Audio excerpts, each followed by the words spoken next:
lambat rekornya, tapi nggak apa-apa. Kita share screen untuk yang grafik ya. Jadi grafik ini saya pakainya MetaTrader 5, terus time frame-nya nanti kita bisa berubah, tapi saat ini saya memantau time frame H2 ya, 2 jam. Oke, kita mulai dari mana dulu? Biasanya kita mulai dari emas ya, kita mulai dari emas. Kita lihat emas seperti apa. Saat ini kita lihat emas sedang dalam penguatan ya. Kemarin sempat koreksi, tadi pagi sempat koreksi, lalu dia sekarang sedang rebound menuju, dia sudah berada di atas pivot ya teman-teman. Kalau kita lihat sini adalah ada pivot ya, garis pivot ini sudah ditembus, berarti dia memiliki potensi untuk bullish ya, karena sebelumnya ini dia tertahan di bawah pivot, lalu malam ini dia tembus di atas pivot. Target utamanya adalah dia harus tembus high kemarin ya. Nah, ini kalau high-nya kemarin tembus ya, ini pokoknya ini ada area breakout. Jika ini ditembus, biasanya dia akan lanjut naik. Jadi emas saat ini sedang mencoba mengantisipasi kenaikan ya. Oke, sebelum saya masuk ke teknikal ini, ada yang lupa saya sampaikan. Di sini ada sedikit anomali. Saham berjangka Amerika saat ini menguat. Ya, ingat, kalau harapan pasar itu tidak ada kenaikan suku bunga, maka saham akan menguat. Nah, saat ini saham berjangkanya, saham futuresnya sedang menguat. Berarti dia di pasar nih sedang berkembang opini Fed tidak hawkish amat atau Fed tidak hawkish ya, atau dovish, atau dia akan tetap stagnan ya. Tapi yield obligasi 10 tahun itu menguat hampir di kisaran tinggi, masih di kisaran tinggi saat ini. Jadi belum ada penurunan, belum ada koreksi, di mana kondisi pasar obligasi itu bisa menentukan, mencerminkan kebijakan Fed. Jadi kalau yieldnya naik, cerminan dari Fed-nya adalah Fed hawkish. Jadi kemungkinan si yield ini melihat data tenaga kerja yang masih kuat, data inflasi yang menguat, maka dia pasar obligasi melihat Fed akan hawkish. Tetapi ingat, data aktivitas bisnis kemarin membuat ekonomi Amerika melambat. Artinya di sini ada ketimpangan ya, jadi ada anomali yang itu harus kita perhatikan. Terus kita perhatikan, jangan sampai nanti ketika enak-enak trading kitanya, terus loh ini kok nggak sesuai teknikal, ini kok nggak ini, atau ini fluktuasinya gini, ketika Fed katanya hawkish tapi ininya turun, atau Fed-nya dovish ternyata ininya emasnya naik. Nah itu kan menjadi pertanyaan-pertanyaan di pasar yang tidak mengolah analisa fundamental atau berita-berita fundamental yang ada. Ya biasanya itu muncul di kalangan trader teknikal. Ternyata turun padahal teknikalnya naik gitu. Nah itu biasanya kayak gitu. Tapi it's okay. Ya, kita lanjutkan ke teknikal. Di sini kita punya potensi untuk naik ya.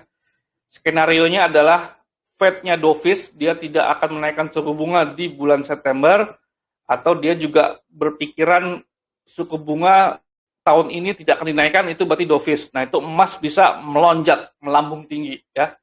Jadi kalau saya tulis di sini, mungkin teman-teman mau catat, atau mungkin kalau Fed-nya dovish, maka emas naik ya. Jadi kalau Fed-nya bicara dovish, maka emas naik. Nah, bicara dovish apa aja? Bicara dovish adalah tahun ini tidak akan naikkan suku bunga lagi. Jadi tahun ini adalah suku bunga saat ini sudah paling tinggi. Nah, itu adalah dovish-nya Fed. Dia tidak akan naikkan suku bunga lagi tahun ini. Terus yang kedua, dovish-nya dia itu dia bicara pemangkasan suku bunga. Nah, hati-hati. Kalau dia bicara pemangkasan suku bunga, entah itu tahun ini atau entah itu di awal 2024, nah itu adalah Fed dovish. Yang ketiga, dia mempertimbangkan ekonomi yang sedang melambat, itu Fed dovish. Misalkan dia ngomongnya gini misalnya, ekonomi Amerika ini masih bagus dan kita akan melihat data-data ekonomi yang masuk, data-data ekonomi terkini yang masuk, dan terakhir kita lihat ekonomi aktivitas bisnis kita mulai melemah, ini melemah. Ah itu adalah dovish-nya Fed. Jadi kalau itu dibicarakan itu maka Fed dovish. Tapi kalau Fed-nya hawkish ya, maka emas bisa koreksi lagi. Ya, emas bisa koreksi lagi. Kalimat apa yang bisa bikin Fed hawkish? Dia akan bicara Fed masih punya satu kesempatan naikin suku bunga lagi. Itu hawkish. Kemungkinan September kita akan naikin suku bunga. Itu hawkish banget.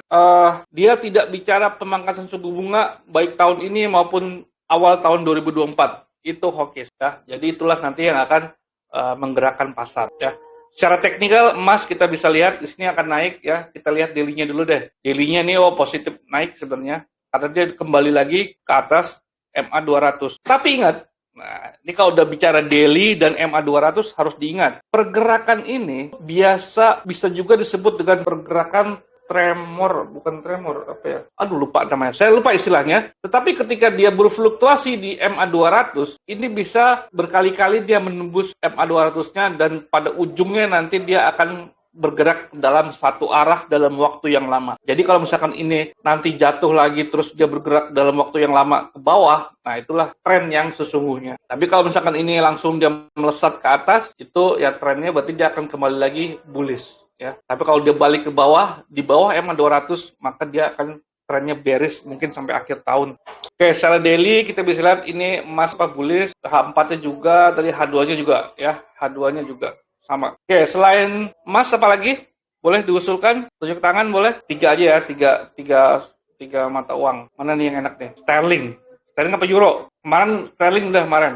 Sekarang kita euro. Oke, kita lihat daily-nya dulu deh. Di sini euro daily sedang tren turun. Ya, kita tahu euro ini ekonominya tidak bagus, dia tertekan oleh harga minyak, ya, jadi ekonominya juga jatuh dan beberapa aktivitas ekonomi yang kemarin dirilis, Jerman, Prancis dan zona euronya juga jelek juga, ekonominya kurang bagus dan mendukung mata uangnya untuk bearish, ya, untuk bearish. Nah, kita bisa lihat di sini dia sedang berada di dekat MA 200, ya, dekat MA 200. Kita belum tahu apakah nanti setelah pidato dolarnya akan menguat atau melemah, ya.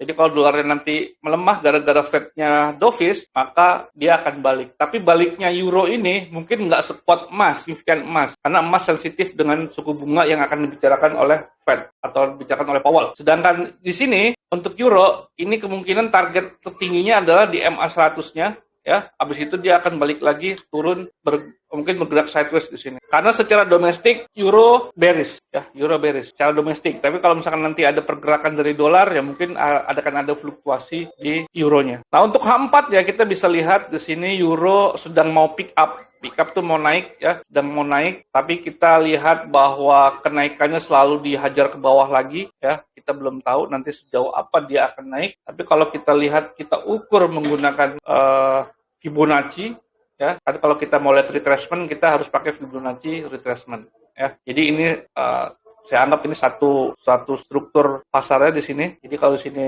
turun, di sini sideways, di sini turun. Jadi pengambilan Fibonacci-nya saya anggap di pergerakan yang turun kedua ini. Drop base drop. Drop yang kedua ini adalah kita gunakan untuk mengukur Fibonacci. Kita lihat 23%-nya ada di 836, ya, 0836 ini target pertama. Ya, kemungkinan kalau malam ini dolar melemah, dia sih 0836 pasti kena nih. Target tertingginya sebenarnya ada di MA 100, yaitu 50% dari Fibonacci retracement. Ini ada target utamanya di sini. Apakah nanti dia akan terus ke atas ataukah dia nanti akan balik lagi ke bawah? Yang pasti euro dalam kondisi bearish. Oke, berikutnya selain euro, kemarin yen. Dika, tunjuk tangan. Coba silakan bicara Pak Dika. Boleh dibuka mic-nya Pak Dika. Jadi kalau mau bicara tunjuk tangan dulu, baru nanti kita buka mic-nya untuk bisa bicara. Oke, silakan Pak Dika. Oke, Bang Aris, bisa dengar suara saya, Bang? Bisa.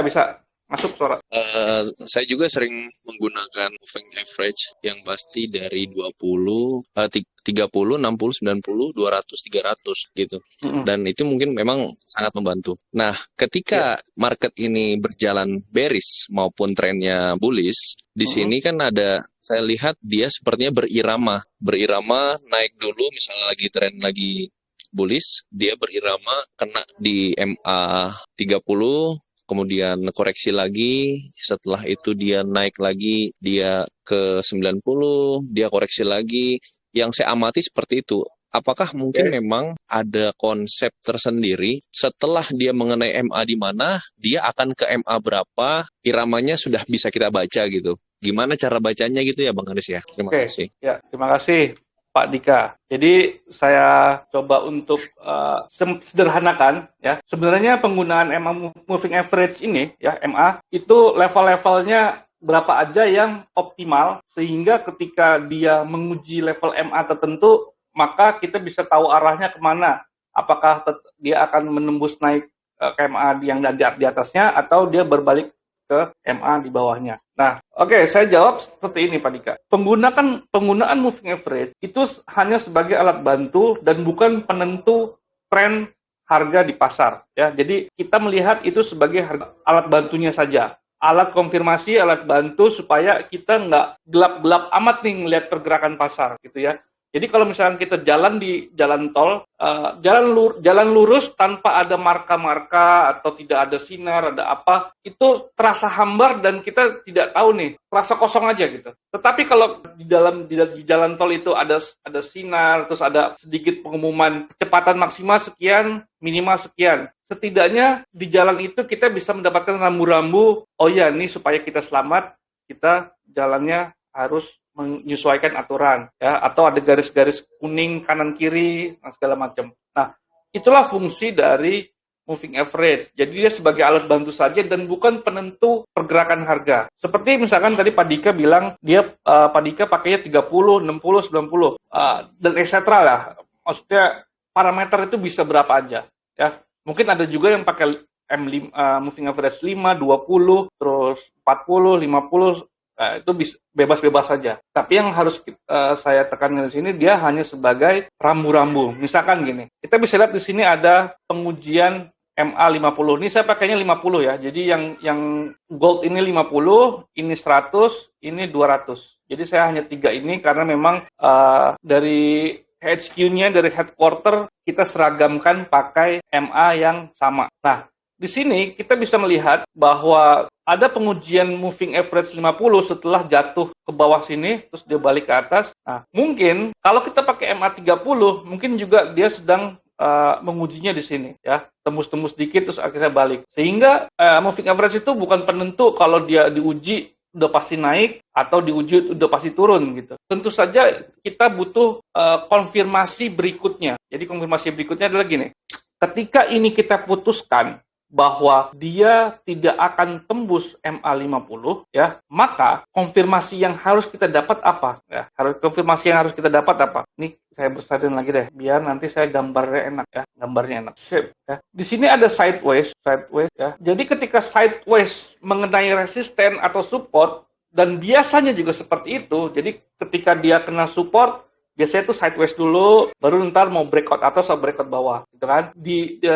Sering lah seperti itu. Ya. Nah, ketika pengujian MA50 ini, kita tidak bisa langsung menentukan ini pasti bakal jatuh atau ini pasti akan tembus ke atas lalu akan menargetkan MA berikutnya. Tapi kita cuma bisa bilang itu bisa garis-garis ini akan membantu kita. Tapi yang kita butuhkan adalah konfirmasi berikutnya. Kalau di sini, ini kan udah kejadian nih, ya, it's okay aja sih. Artinya gini, ketika di sini ada level-level support yang di sini nggak tembus, terus di sini ada fluktuasi harga, di sini ada fluktuasi harga balik lagi, terus ini tembus dikit, terus balik lagi naik.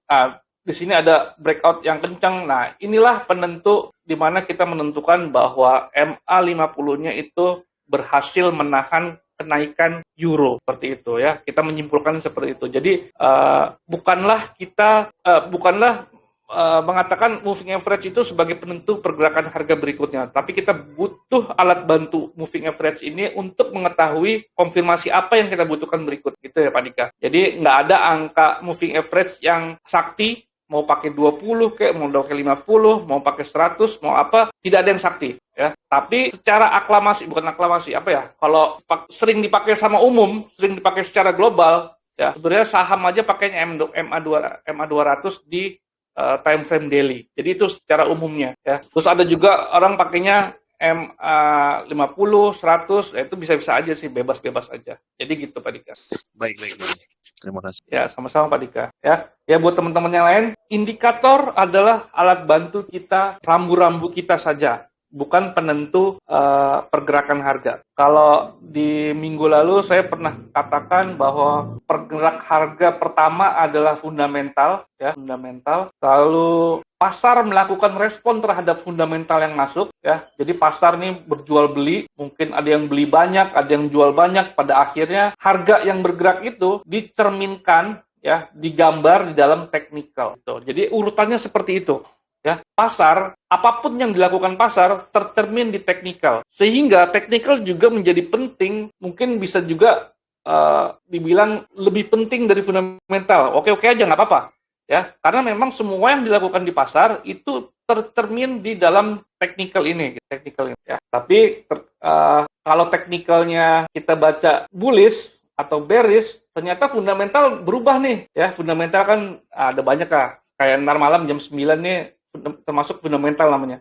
Fundamental berubah, pasar berespon, tercermin di teknikal. Ya, ini mau naik. Tapi kalau Fed-nya bilang hawkish, dia menguatkan dolar, ya mau nggak mau euronya jatuh, ya kan? Nggak peduli apa kata teknikal sekarang. Kalau namanya Fed udah ngomong hawkish, ya pasar akan merespon dan tercerminnya nanti di fundamental, di teknikal, ya. Nah, ini euro ini sedang mau rebound seperti tadi saya bilang, ya. Target pertama adalah 23%, target kedua adalah target tertingginya adalah 50%. Kenapa 50%? Karena ketika retracement itu mencapai lebih dari 50%, itu bukan lagi koreksi atau bukan lagi rebound, tapi dia akan menjadi istilahnya reversal, pembalikan arah, ya. Jadi kalau misalkan tren turun, kalau dia balik cuma sampai 23%, 38%, dia masih ada peluang untuk balik lagi ke bawah. Tapi kalau lagi dia tembus 50%, nah ini istilahnya bukan lagi rebound atau retracement atau koreksi, tapi ini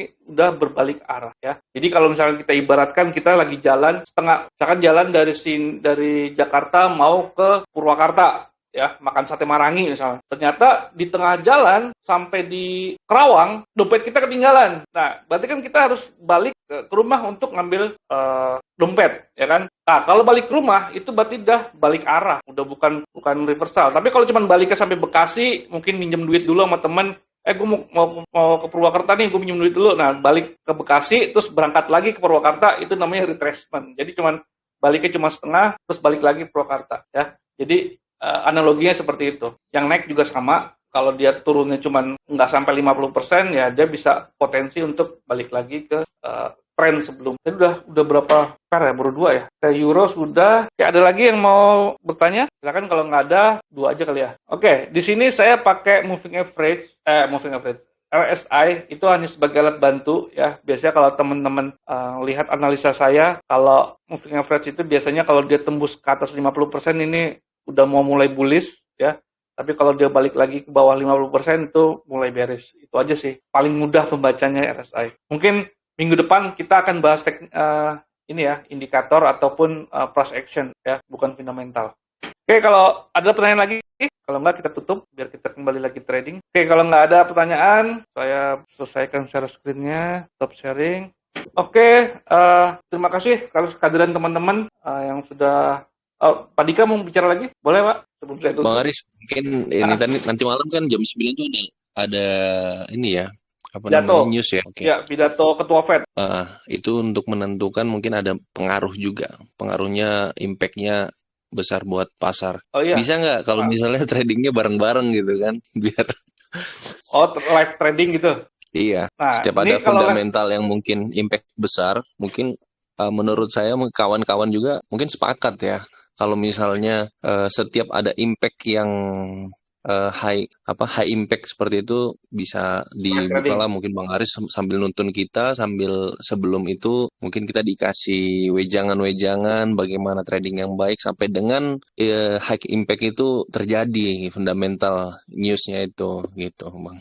Oh gitu. Tadinya saya pikir adalah teman-teman mau fokus ketika high impact-nya terjadi. Jadi saya biasanya beberapa jam sebelumnya, nah seperti ini saya kasih. Tadi kan di awal saya udah bicara fundamental, untuk warning itu, lalu technical. Karena nanti maksud pemikiran saya adalah ketika rilis, ya, masing-masing punya fokus lah gitu di tradingnya masing-masing gitu. Saya pikir gitu. Oke deh. Baik Bang, terima Tapi kasih tapi banyak. saya tampung dulu ya. Nanti kalau misalkan memang memungkinkan, saya coba untuk bahas seperti apa yang Pak Dika usulkan tadi. Baik, terima kasih banyak Bang Oke, Aris. terima kasih Pak Dika. Ya. Oke, tadi kita sudah bicara fundamental untuk melihat apakah skenario yang mungkin muncul ketika Ketua Fed nanti bicara, ya. Lalu secara teknikal kita juga sudah lihat tadi dua mata uangnya, emas dan euro, kita lihat seperti apa. Semua memang tergantung pergerakan dolar Amerika nanti. Yang perlu kita ketahui, kemarin ketika mata uang forex itu jatuhnya cukup tajam, ya lumayan panjang. Emas hanya jatuh sekitar $8. Jadi ketahan di 1911 atau 1912 gitu ya. Dan itu juga bisa menjadi perhatian kita bahwa pasar risk aversion yang saat ini terjadi termasuk masuk ke emas ya. Jadi ntar kalau misalnya kita lihat Fed-nya seperti apa, nanti akan berdampak cukup tajam. Tadi kita juga sudah secara teknikal sudah dikasih tahu juga rambu-rambu. Oke, terima kasih atas kehadirannya semuanya. Selamat malam dan semoga nanti trading jam 9-nya berhasil, dan jangan lupa ada rule spread melebar, jadi harus diakal-akalin ya. Jadi jangan kita nanti menyalahkan brokernya, tapi kita yang harus mengakali gimana supaya trading kita aman gitu ya. Oke, terima kasih, selamat malam.